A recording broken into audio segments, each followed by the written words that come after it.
ದಯವಿಟ್ಟು ಎಲ್ಲರೂ ಈ ವಿಡಿಯೋ ಸಂಪೂರ್ಣ ನೋಡಿ, ವಿಡಿಯೋವನ್ನು ಲೈಕ್ ಮಾಡಿ, ಹಾಗೆ ನಮ್ಮ ಚಾನಲ್ ಸಬ್ಸ್ಕ್ರೈಬ್ ಮಾಡ್ಕೊಳ್ಳಿ. ದಯವಿಟ್ಟು ಎಲ್ಲ ಸಂಪೂರ್ಣ ವಿಡಿಯೋ ನೋಡಿ. ಮತ್ತೆ ಏನು ಡಿಸೆಂಬರ್ 1ನೇ ತಾರೀಕಿಂದ ಹೆಲ್ಮೆಟ್ ಕಡ್ಡಾಯ ಮಾಡಿದರೆ ದಯವಿಟ್ಟು ಎಲ್ಲ ರೈತ ಬಂಧುಗಳು ಸಾರ್ವಜನಿಕರು ಹೆಲ್ಮೆಟ್ ಅನ್ನು ಕಡ್ಡಾಯವಾಗಿ ಧರಿಸಿ.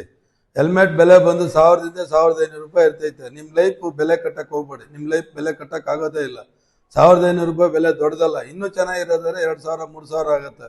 ನಿಮ್ಗೆ ಅಟ್ಕೋ ಬೆಲೆಗೆ 1000ದಿಂದ 1500 ಬೆಲೆಗೆ ಕೊಟ್ಟು ಒಳ್ಳೆ ಹೆಲ್ಮೆಟ್ನ ತಗೊಂಡು ಧರಿಸಿ.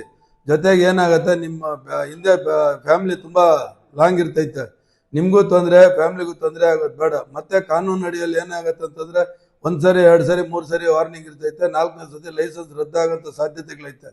ಹಂಗಾಗಿ ನೀವು ಫೈನ್ 500 ರೂಪಾಯಿ ಫೈನ್ ಹಾಕ್ತಾನೆ. ಹೆಲ್ಮೆಟ್ ಎಷ್ಟು 1000 1200 ಎಷ್ಟು ಸರಿ ಕಟ್ತೀರಿ ನೀವು ಫೈನ್? 2 ಸರಿ ಕಟ್ಟಿ 3ನೇ ಸರಿ ಕಟ್ಟೋಷ್ಟೊತ್ತಿಗೆ ನಿಮ್ದು ಲೈಸೆನ್ಸ್ ರದ್ದಾಗ್ಬಿಡ್ತೈತೆ. ಹಂಗಾಗೋದು ಬೇಡ. ನಿಮ್ಮ ಆರೋಗ್ಯ ನಿಮ್ಮ ಜೀವನ ನಿಮ್ಮ ಕೈಯಲ್ಲಿ ಇರ್ತೈತೆ. ದಯವಿಟ್ಟು ಹೆಲ್ಮೆಟ್ ಒಳ್ಳೆ ಹೆಲ್ಮೆಟ್ ಧರಿಸಿ ಸಂಚಾರ ಮಾಡಿ. ಮತ್ತೆ ಏನು ನೀವು ವಿಮಾ ಪಾವತಿ ಮಾಡ್ತೀರಿ ಅದನ್ನ ಮರೆಯಕ್ಕೆ ಹೋಗ್ಬೇಡ್ರಿ. ಪ್ರತಿ ವರ್ಷ ವಿಮೆ ಇದ್ರೆ ನಿಮ್ಗೆ ಏನಾಗುತ್ತೆ ಅಂದ್ರೆ ಏನಾದ್ರು ಹೆಚ್ಚು ಕಮ್ಮಿ ಆದಾಗ ವಿಮೆ ಮೇಲೆ ಹೋಗುತ್ತೆ. ಇನ್ಸೂರೆನ್ಸ್ ತುಂಬಾ ಇಂಪಾರ್ಟೆಂಟ್ ಆಗುತ್ತೆ. ಹಂಗಾಗಿ ಎಲ್ಲಾ ಗಾಡಿಗಳಿಗೂ ಇನ್ಸೂರೆನ್ಸ್ ಮಾಡ್ಕೊಳ್ಳಿ. ಕೇವಲವಾಗಿ ಇದು ಮಾಡಕ್ ಹೋಗ್ಬೇಡ್ರಿ. ಅದೆಷ್ಟೋ ಒಂದು 500ರಿಂದ 1000 1500 ಇರ್ತೈತೆ. ಅದಕ್ಕೋಸ್ಕರಾಗಿ ನೀವು ತೊಂದರೆಗೆ ಸಿಕ್ಕಾಕೊಂತೀರಿ. ಏನಾದ್ರು ಗಾಡಿ ಕಳ್ತನಾಗಿ ಮತ್ತೆ ಯಾರಿಗಂತ ಹೆಚ್ಚಾಗಿ ಅಥವಾ ಗಾಡಿ ಆಕ್ಸಿಡೆಂಟ್ ಆದಂಥ ಸಂದರ್ಭದಲ್ಲಿ ತೊಂದರೆ ಆಗುತ್ತೆ. ಇನ್ಸೂರೆನ್ಸ್ ಕಡ್ಡಾಯವಾಗಿರಲಿ, ಲೈಸೆನ್ಸ್ ಕಡ್ಡಾಯವಾಗಿರಲಿ, ಹೆಲ್ಮೆಟ್ ಕಡ್ಡಾಯವಾಗಿರಲಿ. ನಿಮ್ಮ ಗಾಡಿಯಲ್ಲಿ 2 ಹೆಲ್ಮೆಟ್ ಕಡ್ಡಾಯವಾಗಿ ಇಟ್ಕೊಳ್ಳಿ.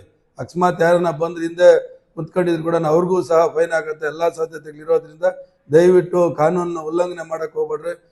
ಕಾನೂನನ್ನ ಪಾಲಿಸಿ. ಮತ್ತೆ ಯಾವಾಗೂ 2 ವೀಲರ್ ಅವರು ಲೆಫ್ಟ್ ಸೈಡಲ್ಲೇ ಸಂಚಾರ ಮಾಡಿ, ರೋಡ್ ಮಧ್ಯಕ್ಕೆ ಹೋಗ್ಬೇಡ್ರಿ. ಯಾವುದೇ ರೋಡಲ್ಲಿ ಆಗಲಿ ಲೆಫ್ಟ್ ಸೈಡಲ್ಲಿ ಹೋದ್ರೆ ನಿಮ್ಮ ಜೀವ ತುಂಬಾ ಉತ್ತಮವಾಗಿರ್ತೈತೆ. ನೀವು ರೋಡ್ ಮಧ್ಯದಲ್ಲಿ ಹೋಗೋದಕ್ಕೆ ಸ್ಪೀಡ್ ಲಿಮಿಟ್ ಇರ್ತೈತೆ. ಹಂಗಾಗಿ ಸ್ಪೀಡ್ ಆಗಿ ಹೋಗೋಂಥ ಗಾಡಿಗೆ ತೊಂದರೆ ಆಗುತ್ತೆ, ನಿಮಗೂ ತೊಂದರೆ ಆಗುತ್ತೆ. ಲೆಫ್ಟ್ ಸೈಡಲ್ಲಿ ಸಂಚಾರ ಮಾಡೋದ್ರಿಂದ ತುಂಬಾ ಉತ್ತಮ ಅಂತ ನಿಮ್ಮ ಕಾನೂನಲ್ಲಿ ಹೇಳ್ತಾ ಇದೆ. ಹಂಗಾಗಿ ಎಲ್ಲಾ ಕಾನೂನು ಪರಿಪಾಲನೆ ಮಾಡ್ತಿರಂತ ನಂಬ್ತಾ ಈ ವಿಡಿಯೋನ ಹೆಚ್ಚಿನ ಜನಕ್ಕೆ ಶೇರ್ ಮಾಡಿ ಅಂತ ಈ ಮುಖೇನ ಕೇಳ್ಕೊಳ್ತಾ ಇದ್ದೀನಿ. ಎಲ್ಲರಿಗೂ ಅನುಕೂಲ ಆಗಲಿ. ನಮಸ್ಕಾರ.